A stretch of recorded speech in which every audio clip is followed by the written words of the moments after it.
exit. What are you going to do next?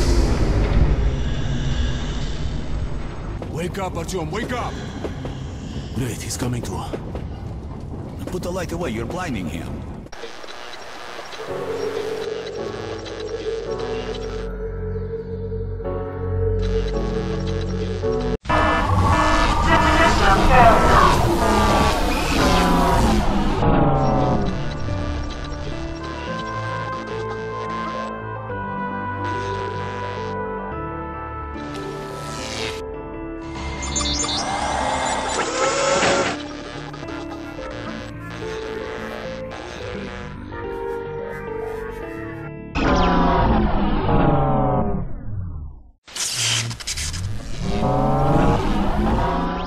Let's speak shortly about the malleability of racism before we finish this series.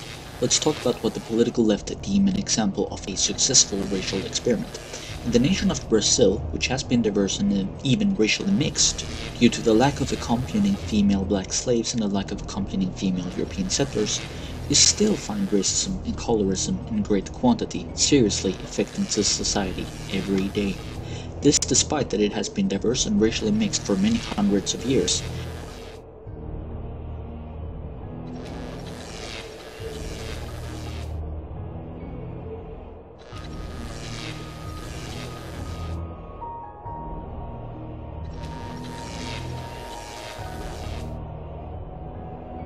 As populations mix, new and more complex racial categories and labels gets developed.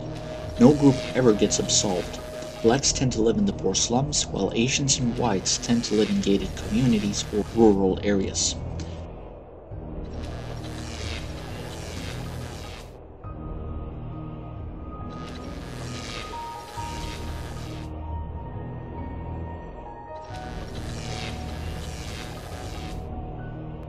Or how about Canada's oldest experiment in racial diversity? Then there's Canada's oldest experiment in racial diversity. That is to say, relations between whites and Aboriginals. Now, this must be a very strong relationship indeed, because it goes back the farthest. And if diversity is strength, this would be mighty, mighty strong. Well, it was even used in America when Indians took over the town of Caledonia, Ontario, and chased out all the white people. Now, Maclean's magazine warns of more in an article of December 27th of 2006. They say, quote, Canada should brace for more dramatic displays of Aboriginal defiance in 2007, warn Native leaders, who say that the First Nations frustration that boiled over in a small Ontario town this year may well be the tipping point for decades of simmering Aboriginal anger. Simmering Aboriginal anger. Decades of it. I guess it must be another strength that somehow went wrong. On the very day of the Maclean's article, you know what the Mohawk Nation News says? I don't suspect you read that too often, but what they said was, quote, I'll quote again, don't get any ideas that we'll become Canadians. No way. We can and will handle our own affairs, so get out of our way while the going is good. Canada, you know, everything belongs to us, and we're getting it all back. There's little need of me to point out more examples. The previous videos in this series have already shown more than enough. Regarding malleability, let's shortly see what Robert Putnam and Paul Bronson had to say about the contact theory. And the result is you can go to quite diverse schools and not necessarily be learning to embrace people of every race. School diversity is backfiring. I mean, you'd like to think that the more diverse a school, the more likely it is you'll have a friend of another race. But the science says it's the other way around. The more diverse the school, the less likely it is that a child will have a friend of another race.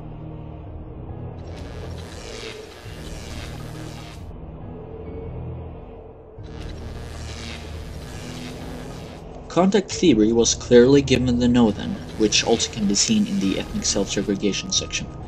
What did Dateline, Jared Taylor, Anthony Greenwald, and Masuren Benaji have to say about the social consequences of our relatively uncontrollable subconscious? now describing something that would be even more difficult to change. You're saying people don't even have to have any kind of racial consciousness.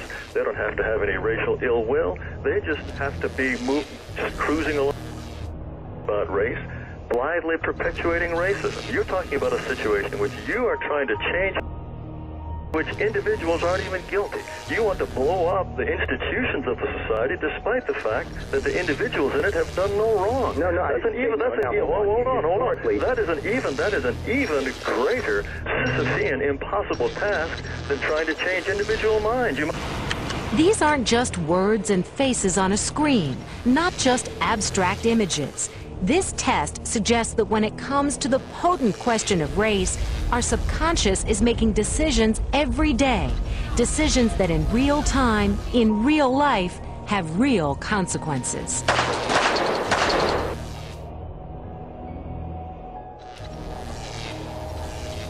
What did Howard Bloom say we should regard as a success and be happy and satisfied about regarding the level of malleability of racism? It's very much a sponge racism. As a matter of fact, if you can't get rid of it among sponges, then you certainly can't get rid of it among human beings who are a good deal more complex. What you have to do is move the kind of racism. Move it from the kind of racism that we see in Zaire, where racism means killing 500,000 people with machetes, or in Kosovo, where it means driving out 1 million people, to the kind of racism we have in the United States, which seems to us to be an appalling thing, but in reality is not, because we compare it with those two racisms. We do not go after each other with machetes. We go after each other with words. If we can get racism, which is inevitable, down to the level of discourse, then we've accomplished an incredible thing. He states that small levels of mutability ought to be considered enormous steps, implicitly stating something about the mutability of racism. Now, allow me to expose the faulty logic of the scientists who argue that it might be malleable by using logic and rationality based on the same data that they had access to. I'm arguing that the creators are drawing wrong conclusions regarding malleability from their studies. So let me first introduce you to in what sense they argue that it is malleable. The scientist's first argument is repeated exposure to eventually familiar faces and faces of admired celebrities of another race has shown to change attitudes temporarily. With two academics who pride themselves on their enlightened attitudes, only to discover that they have latent within them biases they would fervently deny if their own test hadn't revealed them. But all may not be lost. We found in research and also in testing of myself that if I put myself in a situation where I think about positive black exemplars, I think about Michael Jordan and Colin Powell and people, Martin Luther King, who have had a very positive impact and who are also African American, I show much less bias immediately after thinking about those exemplars than if I hadn't thought about them. Their second argument is that although a person's bad experience with a person of another race lingers on longer, it can be made to not persist as much by being exposed to more friendly people of that same race. These are seriously the oh-so-convincing arguments they found for the complete elimination of racism in normal, healthy human beings.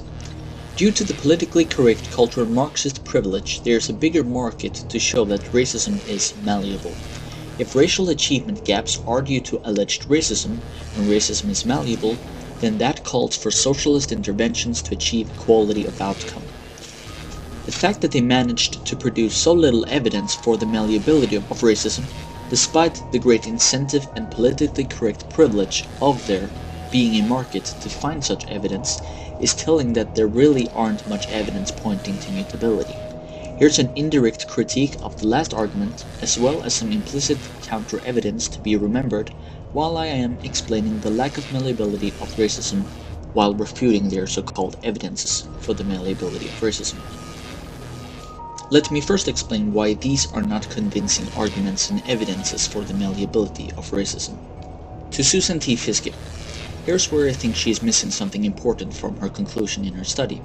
For the average white person, other average whites are seen as other persons without having a first-hand experience or direct contact with them. However, for the average white person, other average blacks are not seen as merely other persons without having a first-hand experience or direct contact with them.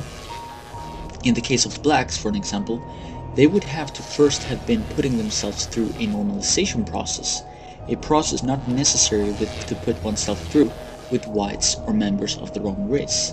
This is important.